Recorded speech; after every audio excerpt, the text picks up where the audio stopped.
একটাই লাগবে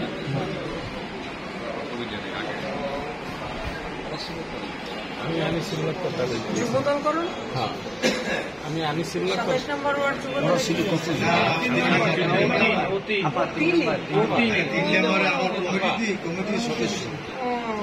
আপা একটু শুনুন, বিষয় হচ্ছে আমরা দলের দূরদিনে আমরা 5 জন লোক দিয়েও আমরা প্রোগ্রামে আছি, 5 জন।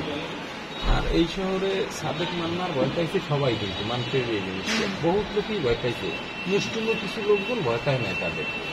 আর আমরা ওই কাউনিয়ে দিয়ে আমরা প্রত্যেকটা কাজেই আমরা ফার্স্ট আই করছি। আমাদের জ্বালাও পুরো সব অগ্নিসংযোগ ছোটবেলা ছবি আছে, তার এমনি ছবি না, একটা ছোট হাফ প্যান্ট করা অবস্থায় এ সময়ও মিছিল করছে আমরা। তারপরে এখন বিষয় হচ্ছে কি, আমাদের ওয়ার্ডটা একদম নোংরা হয়ে গেছে। আমরা